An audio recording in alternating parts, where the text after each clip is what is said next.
I'm not going to give him an intro, because if you are here now and you don't know who Dr. Robert Malone is, Bobby and I would have the inclination to punch you in the face and push you back into the rock you live under.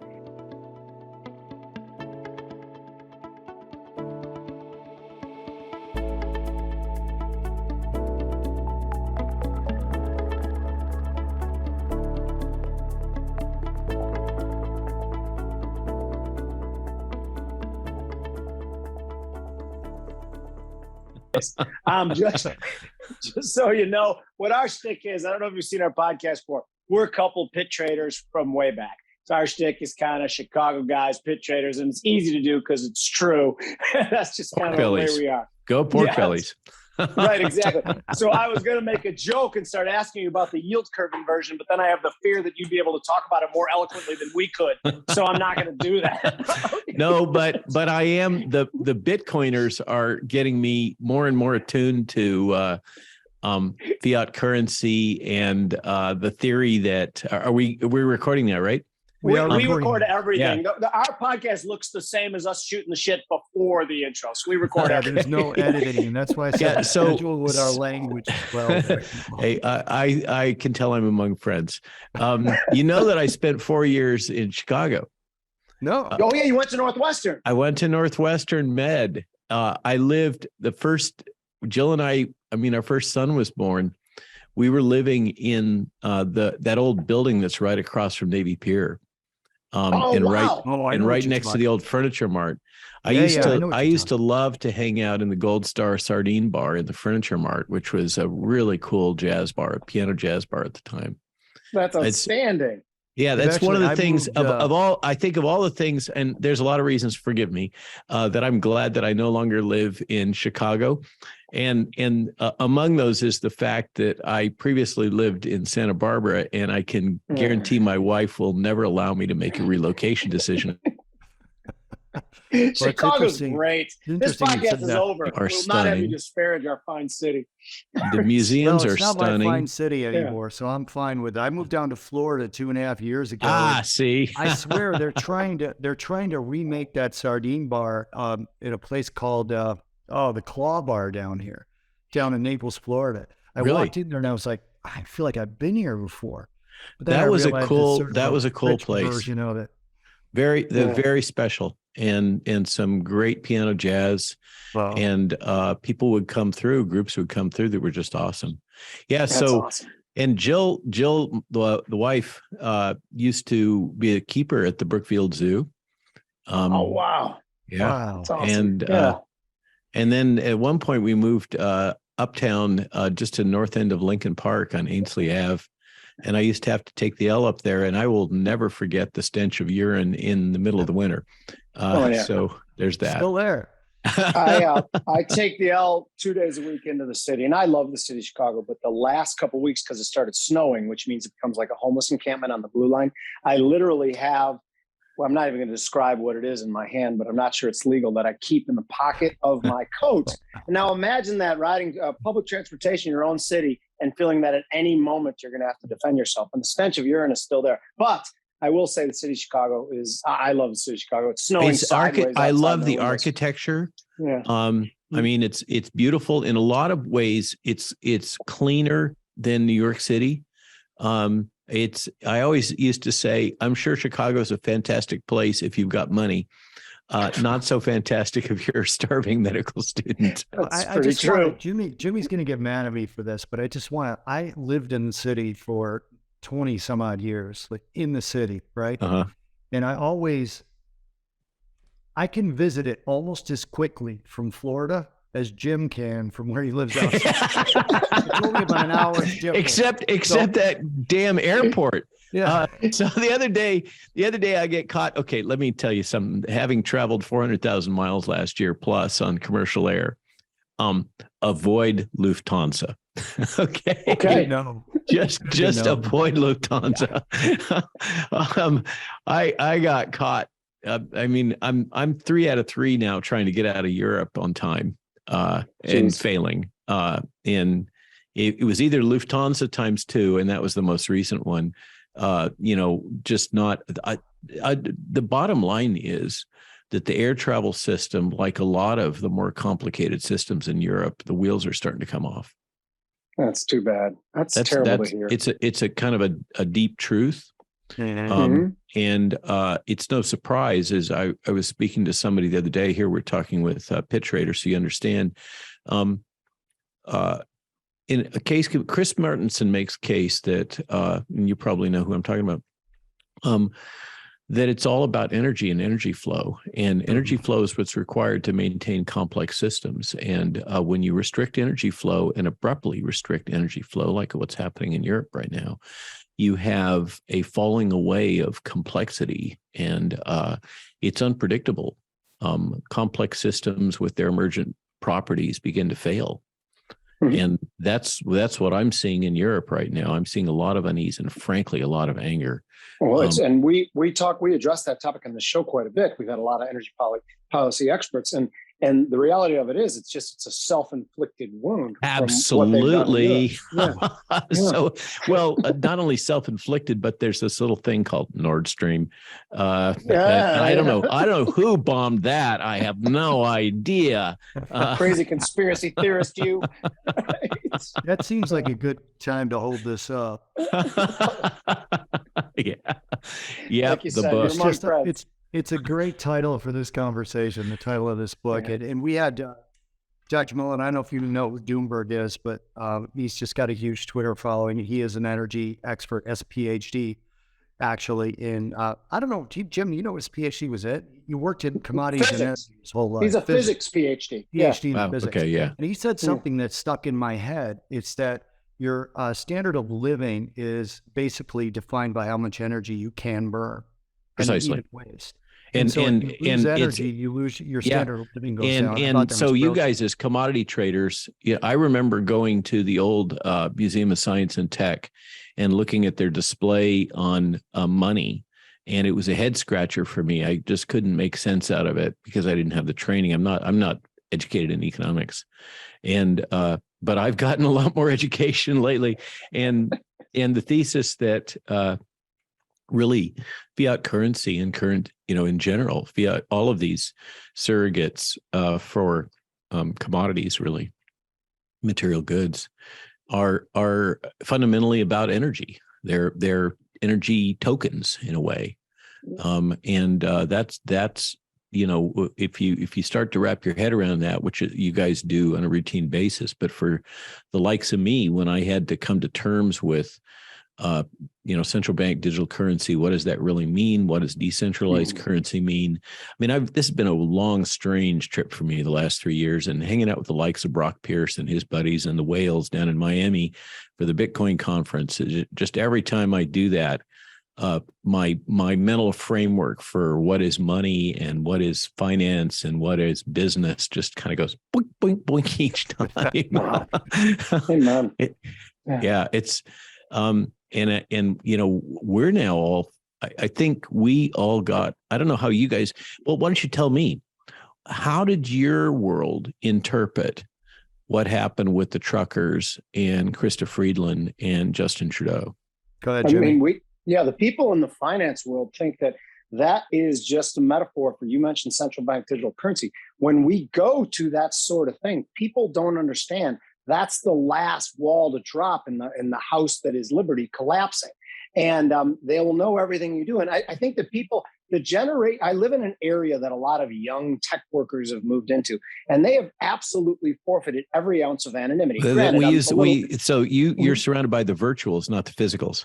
Exactly. And I argue with them all the time. Like, they know every movement. The only thing left is how you spend your money. And I put on Twitter all the time, please use more cash. I believe they're eventually coming and will institute central bank digital currency, so we can't give to a political candidate. It's inevitable.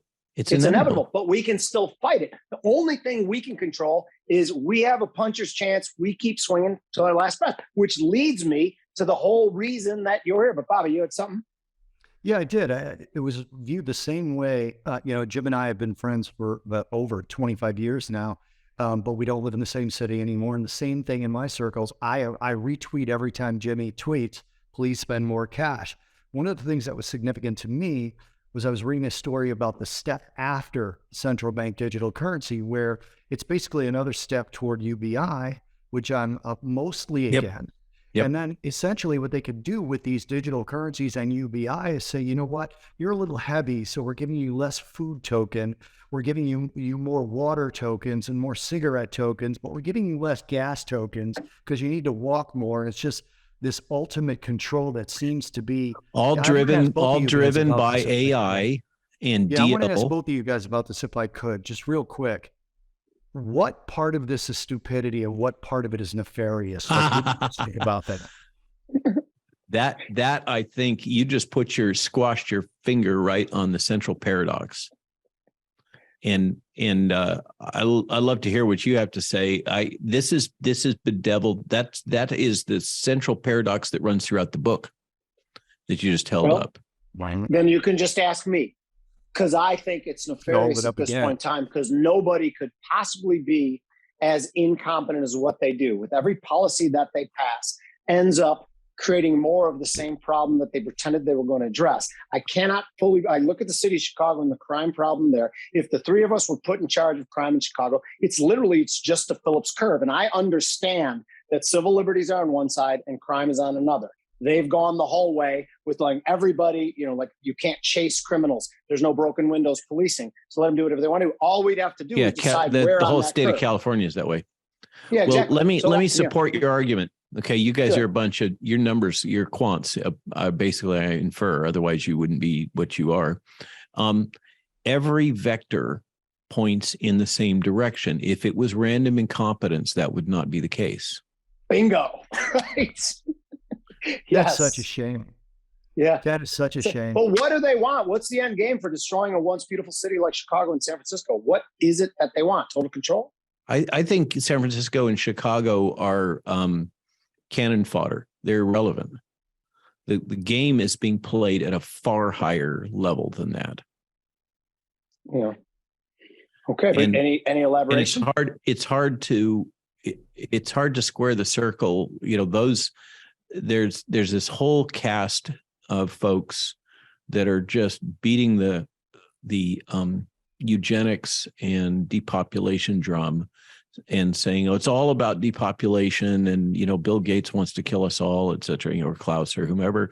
And, the quickest way to reduce carbon is to reduce humans, and et cetera, et cetera. And my response to that always is, look, I can comment on that which I can find documented. I cannot comment on what their schemes are because they don't invite me to Davos and they don't invite me into their boardrooms. And so I don't know. But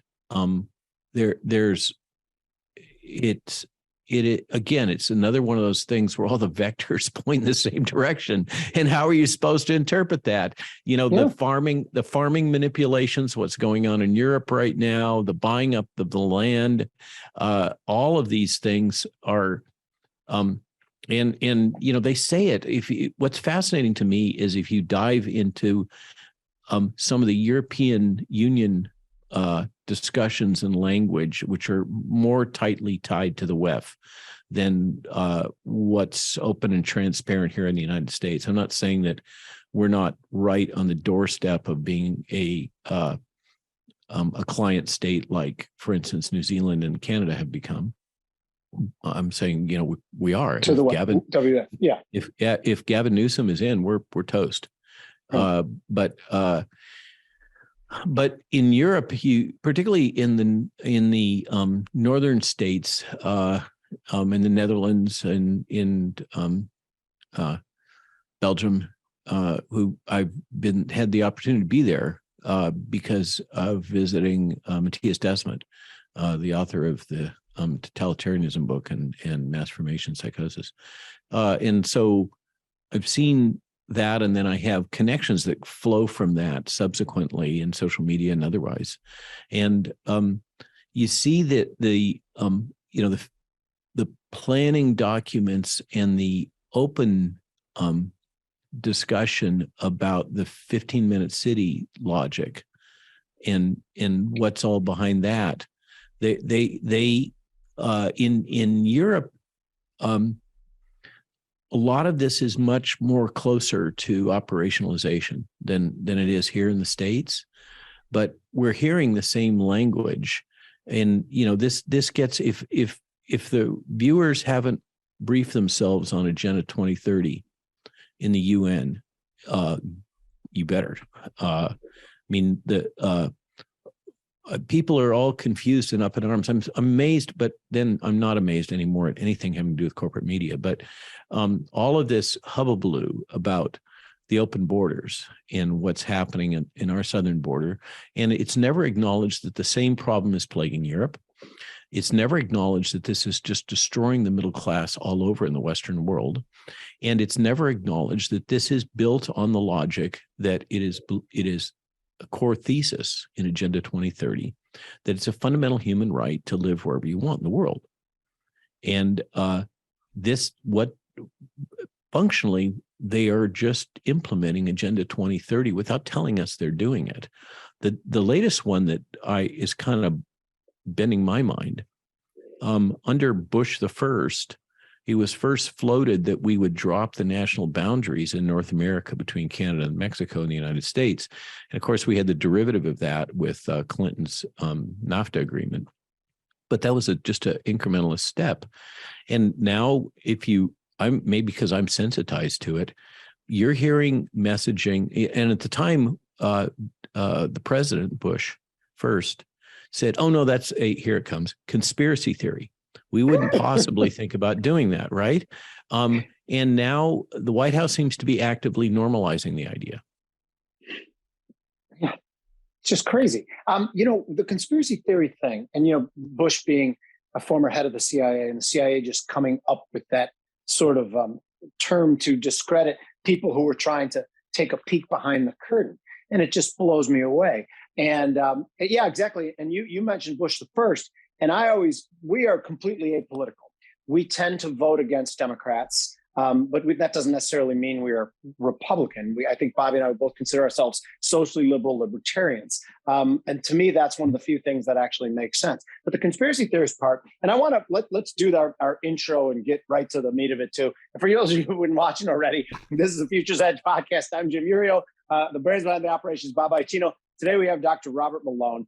I'm not going to give him an intro because if you are here now and you don't know who Dr. Robert Malone is, Bobby and I would have the inclination to punch you in the face and push you back into the rock you live under. So how about you go look for him if you don't know who he is. But we have talked about a lot of things already. We're 20 minutes in. But don't use Google. You won't see don't use Google because they'll tell you he's a crackpot. Right. Jesus Christ. Well, if you can find anything. Or I use Brave, but here's a fun exercise.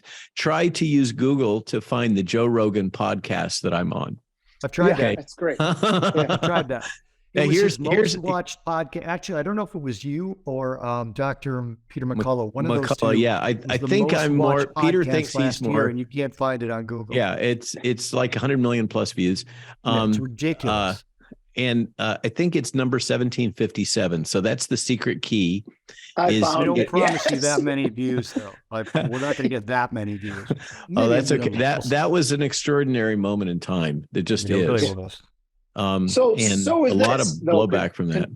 Yeah, but considering the week you've had, which seems like a very busy week, and we talked about conspiracy theorists before, and I'll contend, like everyone's like, oh, the blowback from Pfizer is going to be terrible. I'm not sure. The stock price is going lower, but I will contend that the federal government, Pfizer, media, the WEF, and big tech, they're all just one entity at this point in time, and you can track the flow of funds to prove that. Completely agree. Yeah.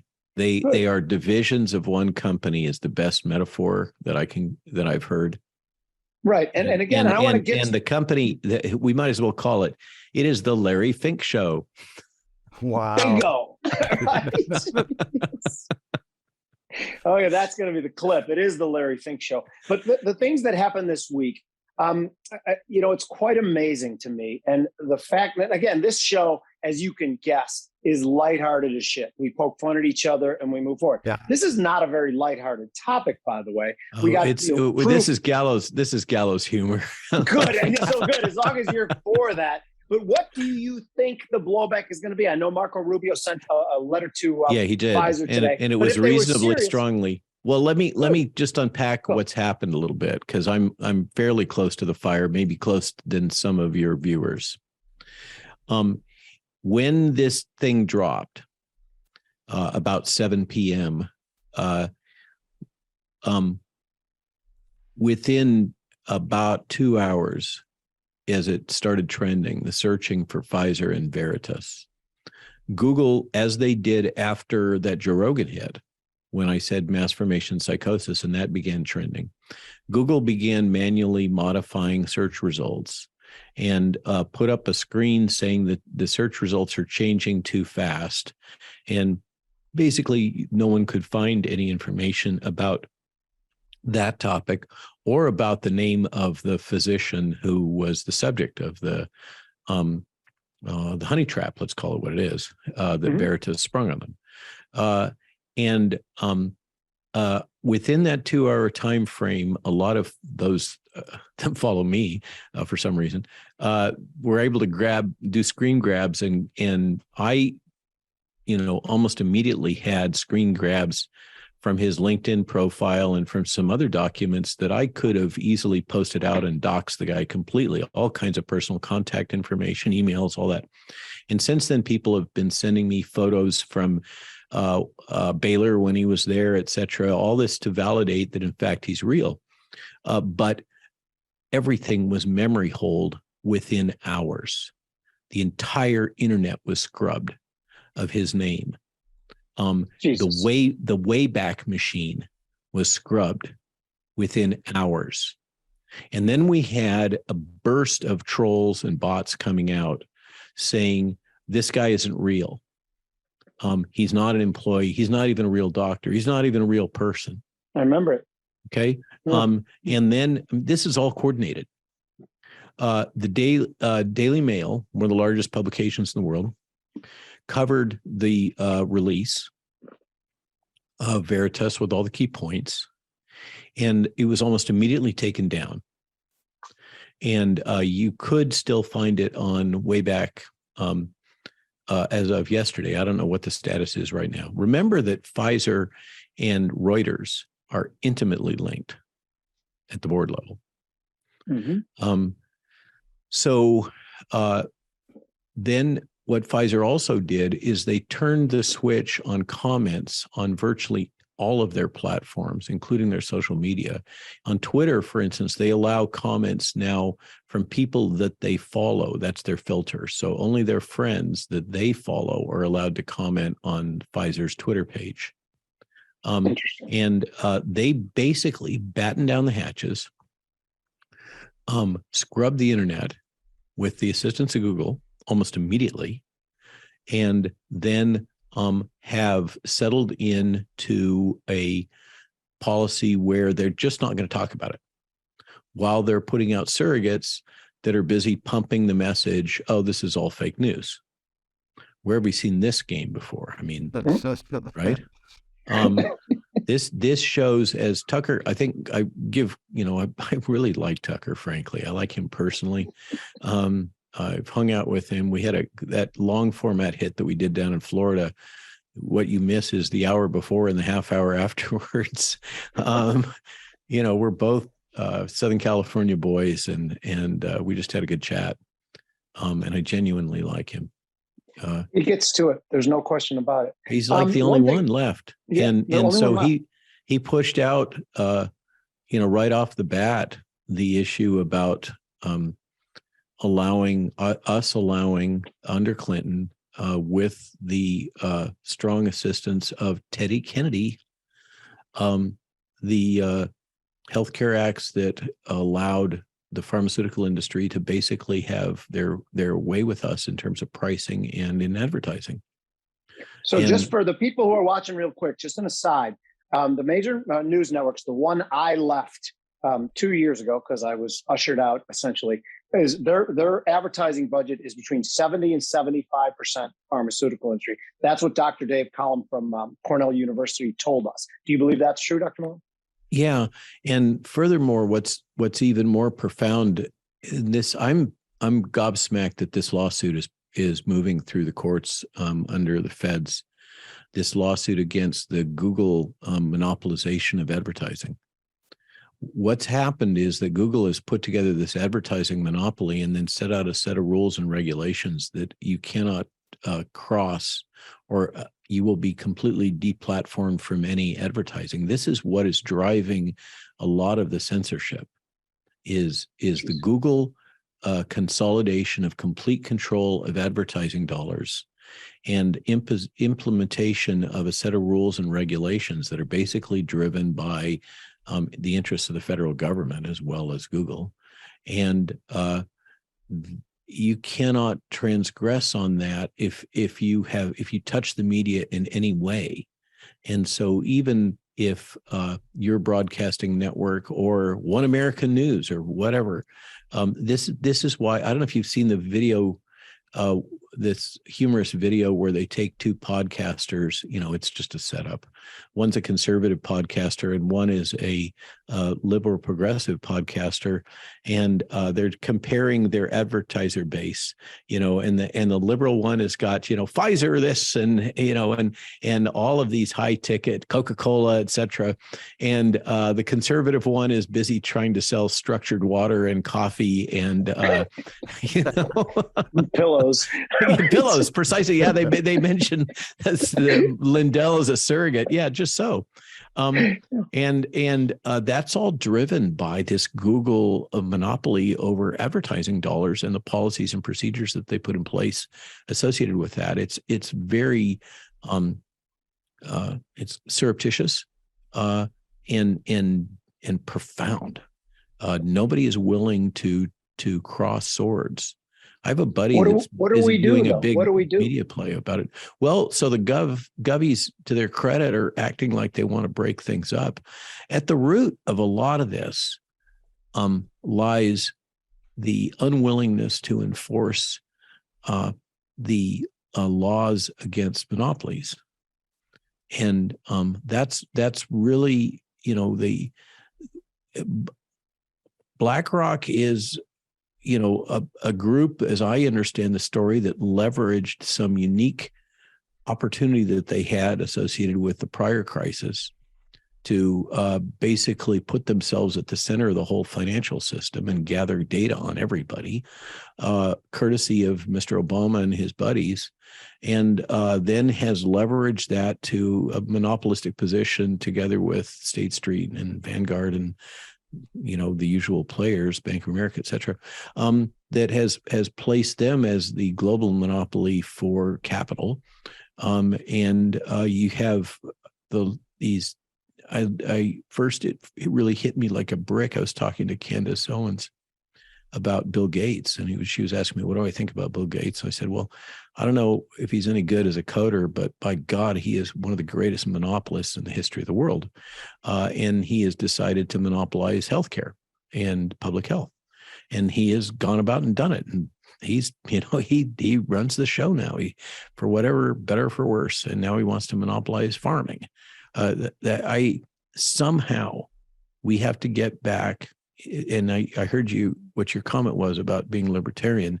And I find myself being drawn into that community again and again for speaking engagements and other things. And that's like how I'm wired. It's how my wife is wired. It's like we feel like we finally come home.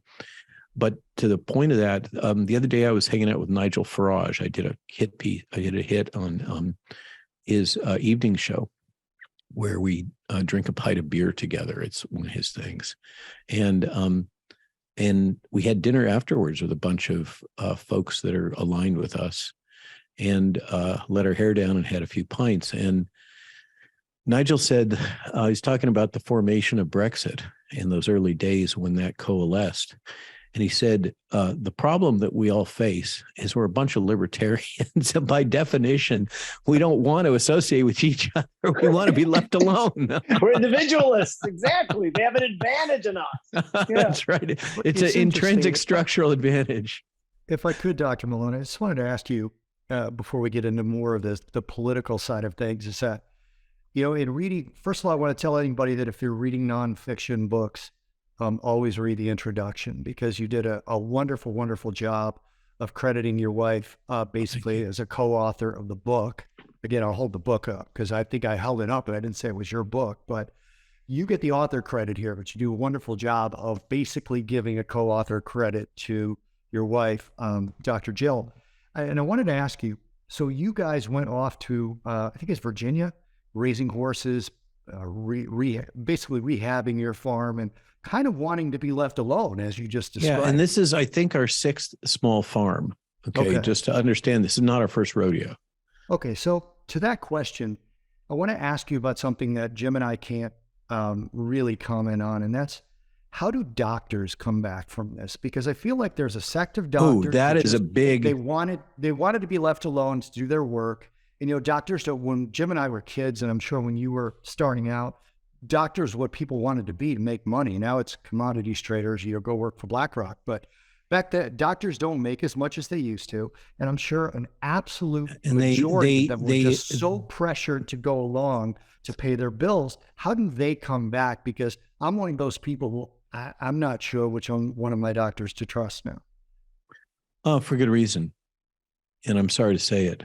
No, I hate it. The profession, and it's actually getting worse. It seems almost comical, but it's true, unfortunately. That am I wrong to feel bad for them? I actually feel bad for physicians right now. Mixed. Yeah, some. I have less empathy for the academic types. We agree. See Jim's big smile? He agrees too. Yeah. I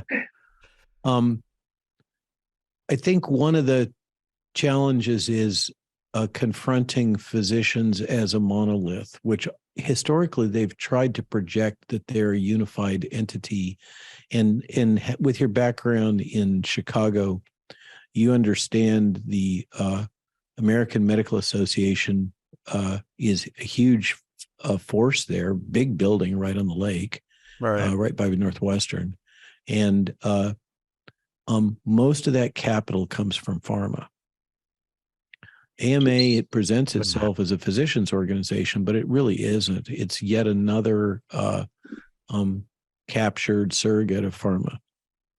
And that has all kinds of downstream ramifications in terms of policy actions, lobbying, and really increasingly misrepresenting themselves as representing the interests of the average physician. We're now in a situation where they literally have a part of the medical school admissions process has to do with successfully completing a questionnaire that is basically a questionnaire about how woke you are. What? Yep. Oh yeah, I heard about it. Yeah. Yeah. And oh there's, my God. Yep. No, it's real. And they, in an environment in which the curriculum in medical school is just jammed, they're having to throw stuff out. They're now including required coursework that's basically in wokeism and critical race theory and those kinds of things. Oh my God. So it's going to get worse before it gets better. And then in many cases, the majority of physicians, younger physicians that are entering right now are foreign medical graduates. So if you're an Indian doc, so you were talking about the kind of grab the brass ring thing that was the norm when I was trying to get in so desperately in the early 80s, and against just a huge wall of difficulties getting in. Now, if you're the way, really the optimal way to enter American medicine is you get trained in an offshore country such as India, often with a subsidized education, highly subsidized to become an MD. And then you come in and do a residency or fellowship and then apply and take the test here. And then you can practice, and the cost of entry into this trade union environment is subsidized by your former nation state.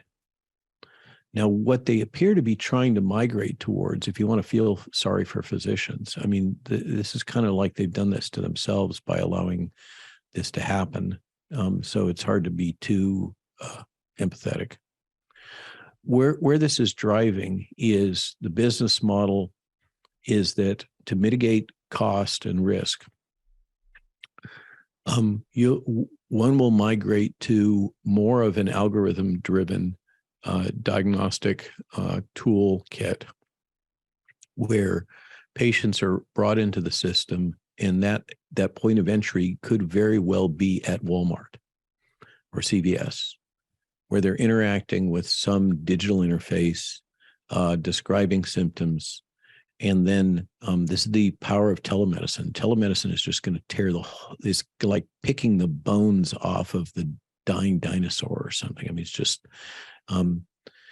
picking the meat off the bones. So telemedicine is now, I predict, going to emerge with AI and ML-based diagnostic tools and pre-approved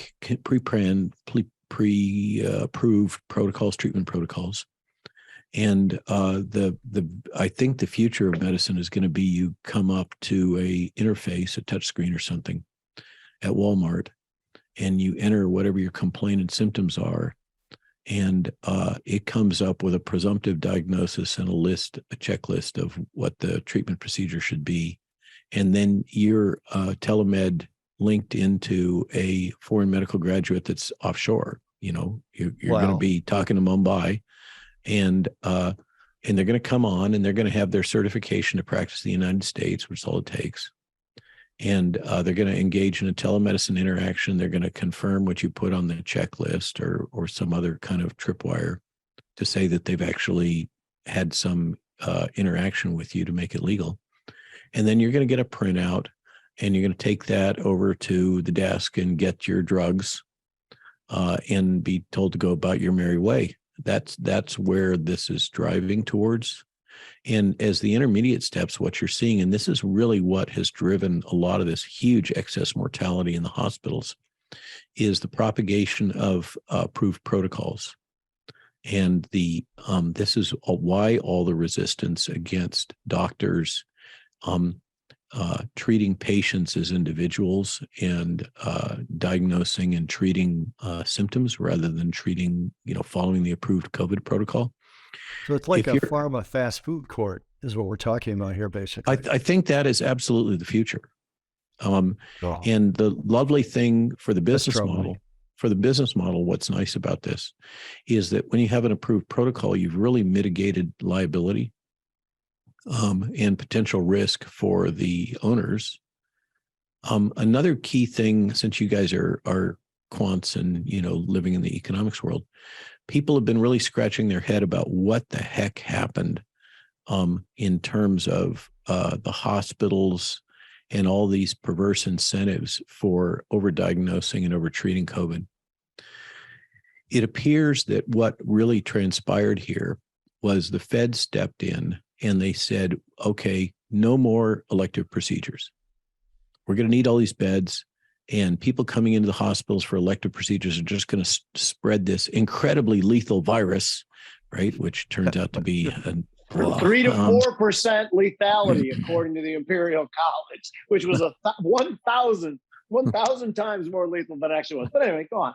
Yeah, well, just so that Imperial College study, which then got converted more recently into a justification that caused all of Congress to slap each other's backs about how many Americans' lives they've saved, because this was published in the Lancet. They literally took those old projections and said, well, this is what we said was going to happen, but because of the successful management and the rollout of the vaccines, we didn't hit that.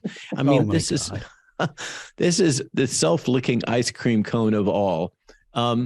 because we didn't hit that, therefore we saved the delta between what the artificially inflated death numbers, because we created these perverse incentives, and what we had predicted. And so therefore that demonstrates how successful we've been, and we've saved 50 million lives in North America. And, and Congress all goes, whoa, what a good job we did. And people wonder why we drink. But anyway, please. But this is serious stuff. And I talked about this on Rogan and with Slam, but now even Lena Wen is openly discussing it. Yeah. What appears to have been the case is the govies made a deal probably with the big financiers that were. No, he locked up. And the independent doc that you were talking about, they hardly exist at all, except out in the hinterlands, which, by the way, it's the independent docs out in the hinterlands that were the innovative ones that saved 98% of their patients by giving them ivermectin and hydroxychloroquine and steroids, et cetera, blah, blah, blah. And they were allowed to do that because they were out, treating Indian tribes and poor Mexicans coming across the border to pick the crops in California, and nobody gave a fuck and let them have their way. But anybody that was in any urban center or whatever, they had to toe the line. And it appears that what was done was the Fed said, no more elective procedures. And the hospital said, well, then we will all go broke. Good luck with that. And the Fed said, oh, well, we've got a solution for you. Every time you give remdesivir, we put another nickel in the meter. Every time you get a ventilation, we put another nickel in the meter. Every time you get a diagnosis that somebody has a PCR positive signal and hits your system, you get a nickel in the meter. Anytime somebody comes, I always like, having gotten trained in Chicago, I always use gunshot metaphors for some reason. Well, I will not stand for this. And so, when I'm not even going to stereotype. When the gentleman arrives in the ER with a gunshot wound to the head, and they manage to get a nasal swab and jack up the PCR cycle number and get a positive signal for SARS-CoV-2, they get a nickel in the meter. These things have now been documented, right, Dr. Malone? Exactly. In the past, it was just what hospital administrators said privately. Now it's documented that this happened. Yep. And so as a consequence, again, as quants, that the data is everything. And the truth is that the entire data set is shit. It's just completely contaminated by all these sampling biases. And that's, you end up having to go to places like Iceland to get any data that has integrity at all. And this has happened all over the Western world.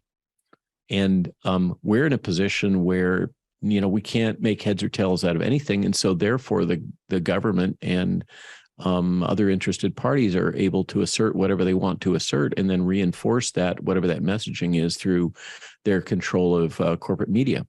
And that's just, welcome to the new world. But that's what's driving a lot of this, in my opinion. So there's two things I wanted to hit on real quickly, just coming from some of the things you said. Like you mentioned the vectors before, when they're all pointing to a certain thing, can no longer be random. So that's why when I got COVID, I immediately took ivermectin. Friends of mine asked me why. I said, the people who are all telling me not to take ivermectin, that's a good enough sample set of people who have been dead ass wrong or lying to me for the last 2 years. So I collected the data and I took ivermectin and it worked out fine. There's another thing though, that like we can talk about this and say, these things are just amazing. It's like we pull back the curtain and say to the world, look at this bullshit, and nobody gives a crap. Why is that? So about 10 to 15% of people do. We have observed, and this is kind of my latest thing that goes beyond, this didn't get captured in the book. The book includes a lot of intellectual journey through down the rabbit holes of propaganda and censorship from a bunch of different frameworks.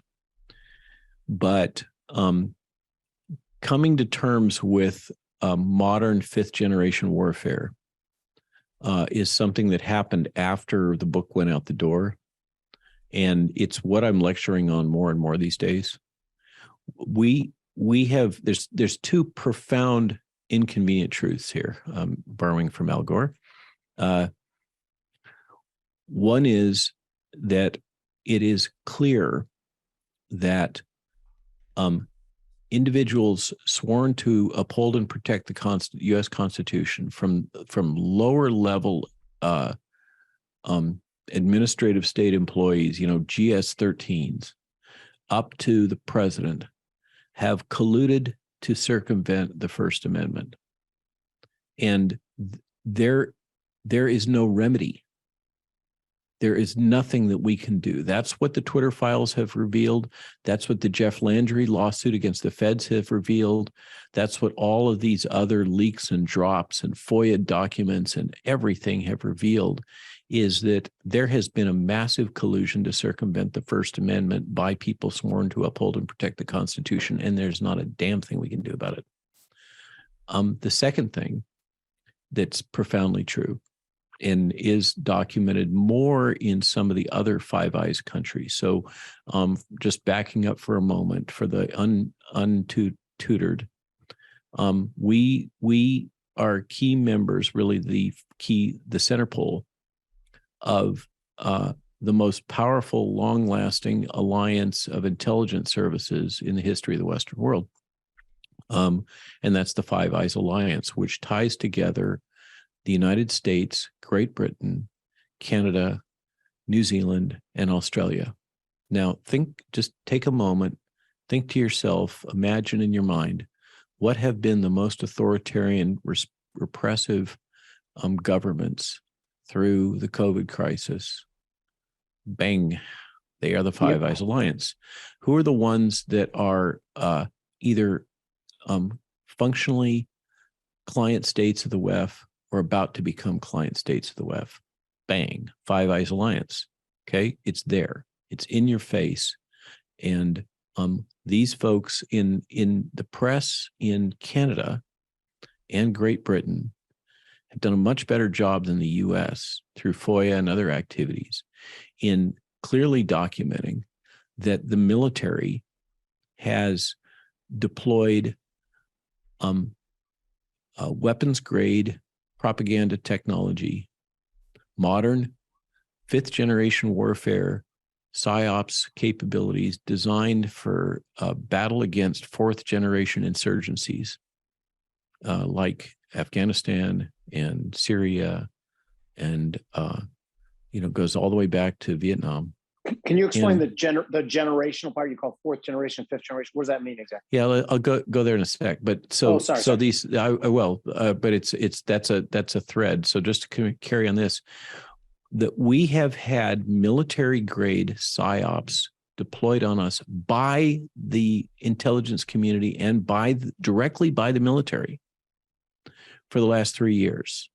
This is technology and capabilities and tactics and strategy designed to combat Al-Qaeda, and it has been turned on the citizens of the Western states. It is a fact. Okay.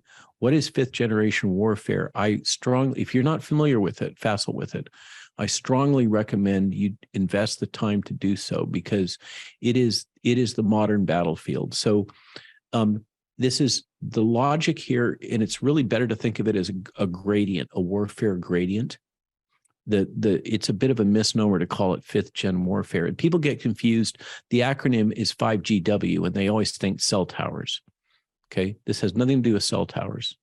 There's it's a little bit dated Kindle book on 5GW that you can get on Amazon. Michael Flynn has just put out another book that I recommend reading. We put out a number of Substacks about it. There's great stuff available on the web, because this is now becoming a major business area, just like cybersecurity, and cybersecurity is part of it. To illustrate, I think one of the things that makes it an easy entry point to comprehend what I'm talking about is my essay on the Substack, Twitter is a Weapon, Not a Business. You ever scratch your head? What the hell is Twitter all about? It just doesn't make any sense. It doesn't make business sense. Okay. It makes business sense, as Elon was discussing, that he was going to use it as a platform of installed users that he was going to then expand on to make Twitter a WeChat like universal application for banking and purchasing and blah, blah, blah. Then it makes sense as a business. But as it operates right now, it doesn't make sense as a business. And that's reflected in the pricing and the revenue part and all that, because it's not a fucking business. It is a weapon. It is a psyops weapon. Okay. Twitter was deployed, as the U.S. military often does, in a test case, offshore battlefield test case, okay, to show its utility and to investigate its utility for managing conflict, okay? And that test case we call Arab Spring. Twitter has, when you see things like shadow banning, you say, oh, they've shadow banned me. We personalize all this. Right. Oh, they've done such nasty things to me.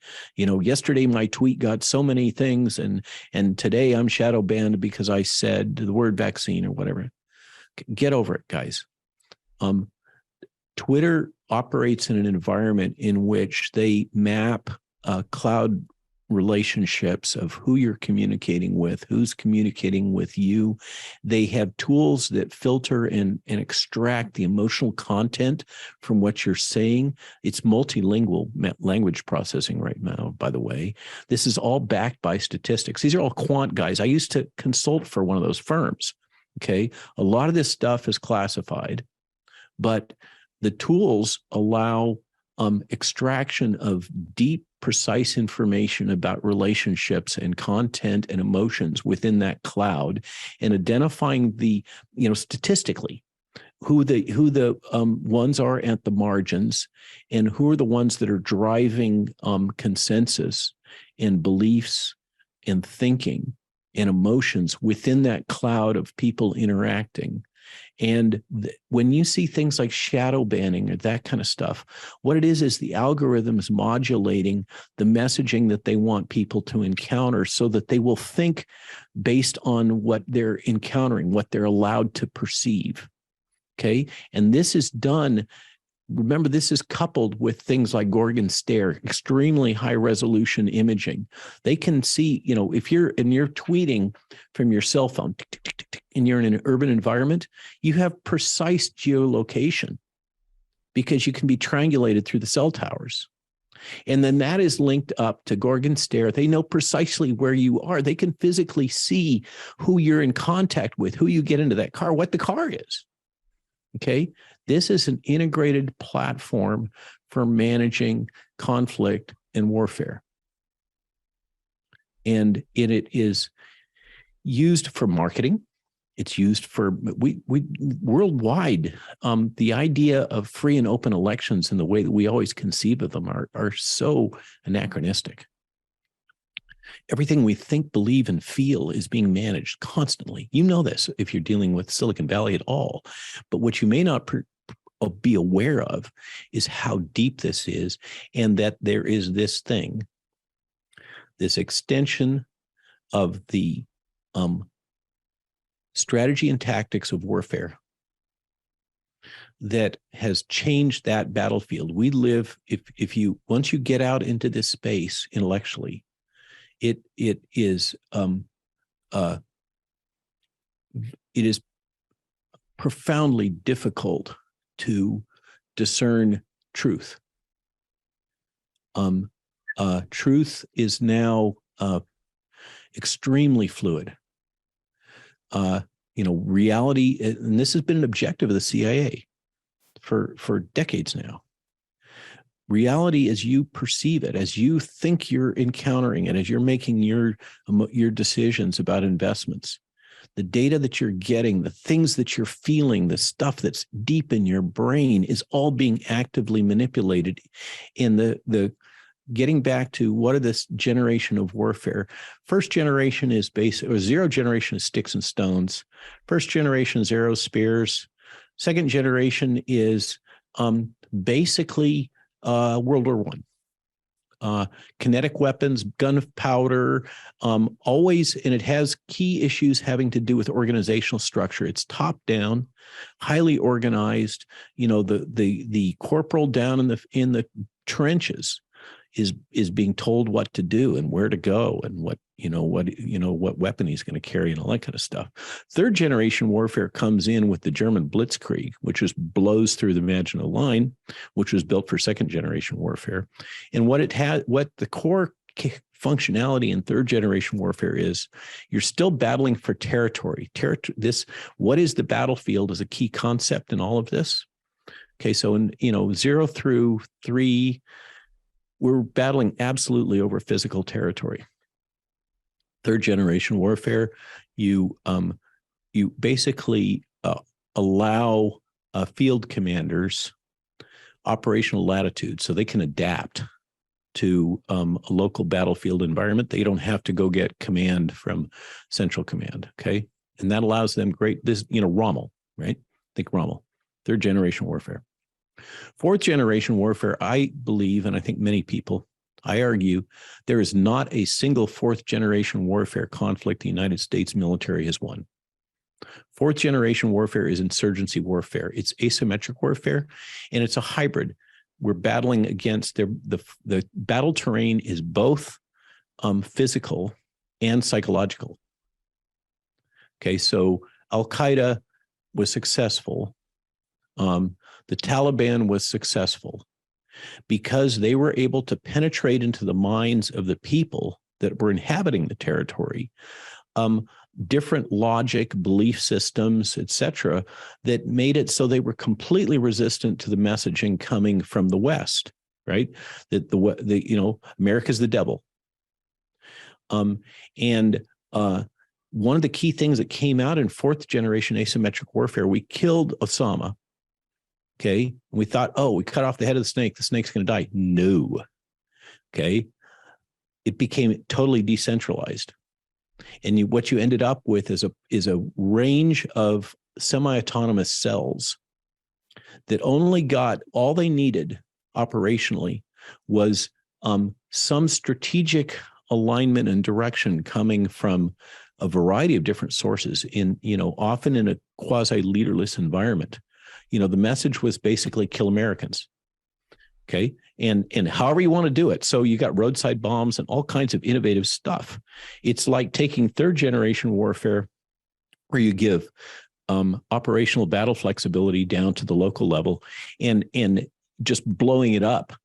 Everybody has complete operational flexibility. They're all organized in decentralized pods that are largely autonomous, not really communicating directly. And so if you're the U.S. government stuck in your third generation warfare mentality, you're busy playing whack-a-mole. We send in the cruise missile and take this guy out in Tunisia, but that has nothing to do with this guy that's over here, right?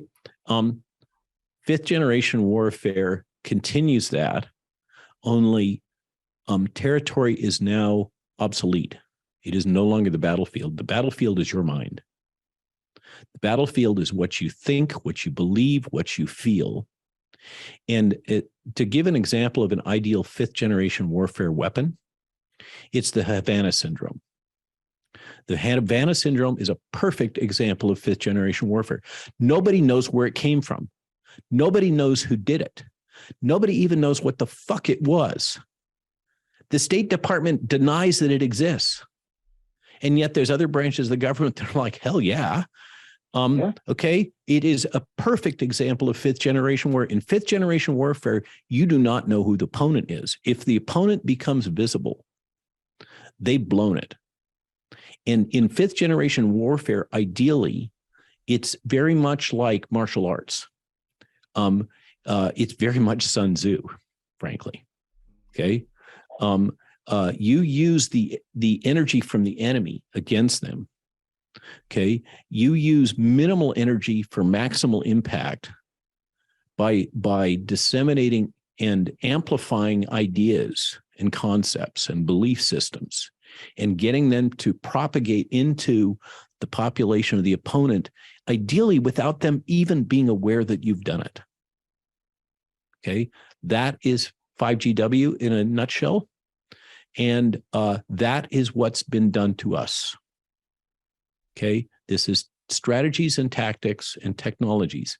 We have multiple battle divisions that do this, that specialize in it, and they have been at the center of what's been deployed. Now, it's all been justified by national security, and all of this COVID crisis has not been managed by HHS. I'm sorry to disabuse you of that. It came down through national security in the White House and went out to Homeland Security, DOD. DOD managed a lot of the contracts, and the intelligence community. Those are the ones that have been managing what has been done to us.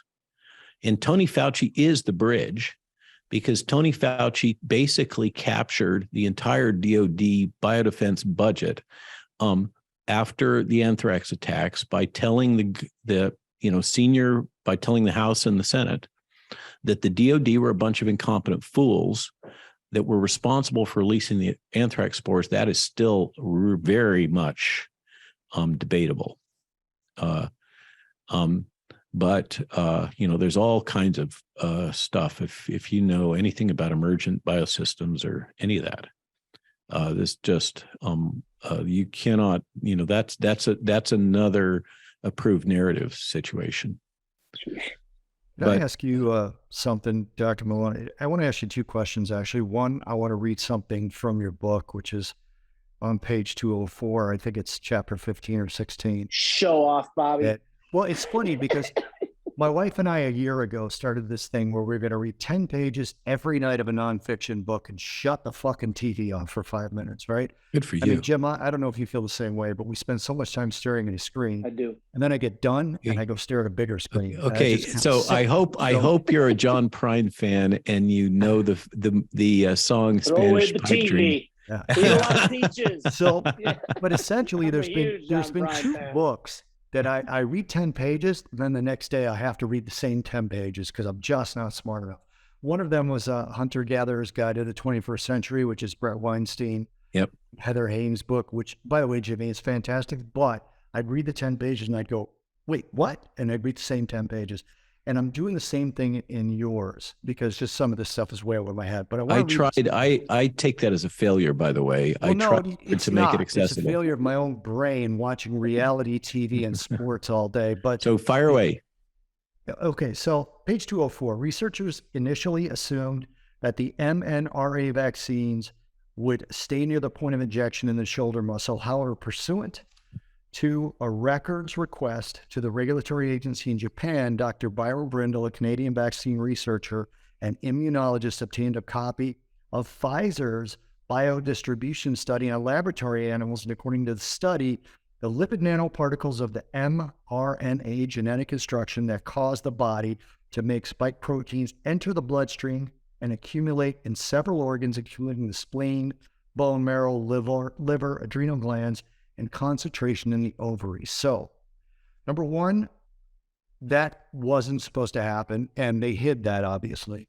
Number two, how is that different from what COVID does to the body? In other words, there's people out there who say, well, I'm vaccine injured, okay, and somebody else will say, well, COVID could give you the same injuries. Yeah, so that's actually a great question. It's a very kind of practical. We've been talking about the 40,000-foot view. And that's a very down to earth. So I'm glad to field that question. I'm glad you asked it. I'm down to earth, Jimmy. I told you. Sure you are. He's a physical, Jimmy. You're a virtual. I want to know who to punch in the face. That's my other question. All right. So here it comes. There was a belief in this sector, largely grounded in wishes rather than data, that subtle modifications of the structure of the positively charged fats used in these self-assembling particles that you just referred to as the lipid nanoparticles, that's the phrase that's being used. They're self-assembling in that they're positive, RNA is a great big long chain and negative, and they just electrostatically glom onto each other and the whole thing collapses to form the final particle. That has all kinds of implications, by the way. That's why the polyethylene glycol is on there, is to keep those particles, once they've formed, from making bigger and bigger particles. And that's one of the reasons why it has to be kept really cold. And when they get bigger and bigger, then you get different kinds of toxicity. We'll just park that. The belief was that subtle modifications to the chemical structure would cause a relative specificity in targeting, which is to say, if I jab this stuff into you, it goes there, but not there. And the story that was told, and we launched this conversation on the horns of the maleficence versus incompetence paradox. So this is very much plays into that same paradox. But what was allowed to be the dominant paradigm that was circulated was that these formulations use a chemical structure that would cause them, when injected into the muscle of your deltoid, to home to draining lymph nodes and stay there. And the FDA basically allowed pharma to submit very suboptimal data that reinforced a confirmation bias. Everybody wanted it to be that way. And the data that you're referring to was biodistribution data, which is that's a fancy word for where the heck does it go in your body. And what was allowed to be done was some limited animal studies using not the RNA encoding spike protein, but rather one encoding the protein that makes the firefly tail glow, something that you're both familiar with in Chicago and in Florida. Wow. And here in Virginia. So we all know what fireflies are. They may not know in Europe. And so that was cloned, and that RNA that codes that was what I originally built to discover the system. So they're still using it. And they use the least sensitive method for detecting the presence of the protein, which, when it's given its substrate, produces photons. And so what they use is whole body imaging in those regulatory dossiers, as opposed to dissecting each tissue and then carefully measuring in a much more quantitative fashion. So they used a kind of a gross analog system having to do with photomultiplier tubes to detect the signal that's coming straight out of a mouse's body, instead of doing the hard work and dissecting things. And that dampened the signal. So they could say, well, it's only a little bit, and it's just, yeah, we're seeing some signal here, there, and the other place. And, they didn't even really ask the rigorous question, where actually does it go? That's how those data were generated, was with the luciferase. And as I say, the belief system was, if you jab this stuff in, it would go to the draining lymph nodes and would not distribute through the rest of the body. And then we found this Pfizer data package, Byron Bridle did. And shortly thereafter, it got sent to me because Byron was shocked by what he saw. And he asked Trial Site News to get me involved, because he knew I knew much more about this system. And they sent me the package, and I did an independent analysis, and I was blown away so much that it made me nervous before I wrote anything up. And I sent it over to a more senior regulatory affairs professional who said, yeah, this is all right, everything you said, Robert, but you missed this thing and that thing, such as there was no genotoxicity and no reproductive toxicity studies done. And those things now are biting us in the ass, because they basically allowed Pfizer to scrape data that they had lying around, assemble it into a package, and submit it. And it was absolutely bypassed all of the norms of what is normally done in a situation like this, what's required globally. Now, what part of that haven't I, in my saying those things, tell me what is still a mystery to you so that I can clarify that. When there's injury, people right away, not right away. So in my house, got 2 jabs. My wife declined We didn't get into a fight about it. It was just a disagreement. Oh, yeah. There's people out there that So, say they're okay, let me key off of vaccine that. injured, and then there's other people that say, well, COVID could injure you the same way. Oh, right. That topic. Okay. So that got illuminated. Remember I said they didn't do biodistribution. Yes. They also didn't do pharmacokinetics, and pharmacodistribution. They didn't detect how long it's made and how much is made, and they didn't detect where it's made. Because they never even worked with the actual spike protein encoding RNA when they did that package. I know. So those data kind of finally got done at Stanford University and published in Cell magazine last February. So that's almost a year ago now, in a key paper that also talks about immune imprinting. And in that case, in a companion paper, well, in that paper in particular, what they did is they took actual patients, not mice or anything else, and they did fine needle aspiration, which is to say they stuck a needle into lymph nodes underneath the arm in the axillary region, and they pulled out cells and samples and fluid, and they also drew bloods and produced plasma, and then they analyzed up to 60 days whether the RNA is still there and whether the protein is still there, and how much spike protein. And what they found was that the RNA, unlike what pharma had said, because natural RNA just sticks around for a few hours. Okay, that was my whole logic back when I filed those patents, is that if bad things happen, it would be over quickly, and we just wouldn't redose. But with the incorporation of the pseudouridine, this isn't really RNA.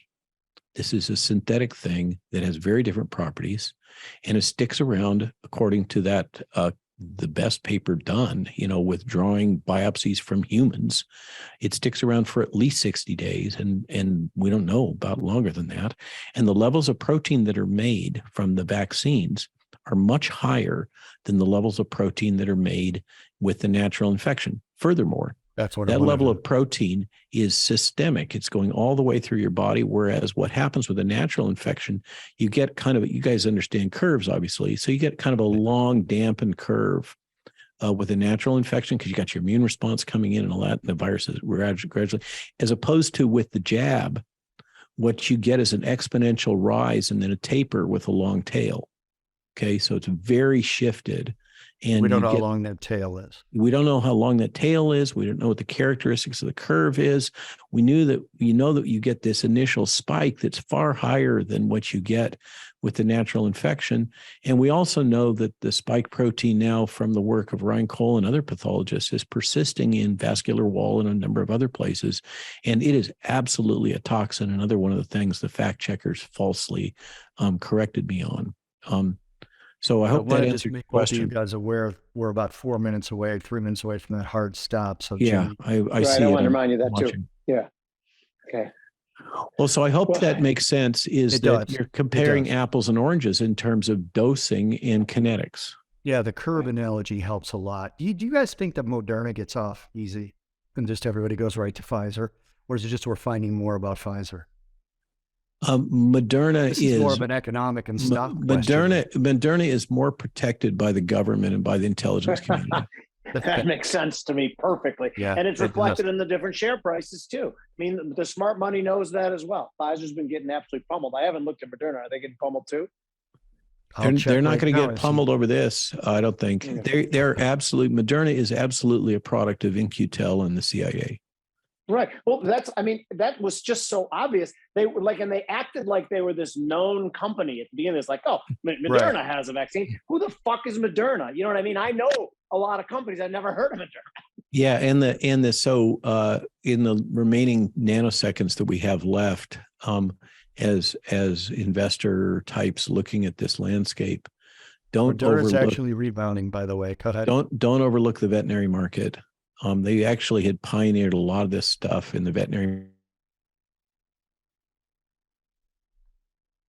They've been deploying for a while now into swine. This tech is coming to a farmyard near you. Wow. Okay, let's close it. God, thank you so much. This is another one of fun. Those times where I don't like to speak because I take away your airtime, and you're freaking brilliant. thank you so much for being on. I'd love to have you on again sometime as the landscape changes. I hope you had fun enjoyed it as much as we did. I always enjoy talking to finance folks because I learn a hell of a lot, and it seems to be a good fusion. And there it's bouncing. It's not collapsing Pfizer. So yeah, shout out to Ed Dowd, my friend, who you probably also ought to get on if you haven't already. It's a good idea. We will. Love to give us an endorsement. Thank you. A second. Okay, so until we meet again at some future date, stay warm. Yeah, thank you. Okay. You got it. Thank you, Doctor.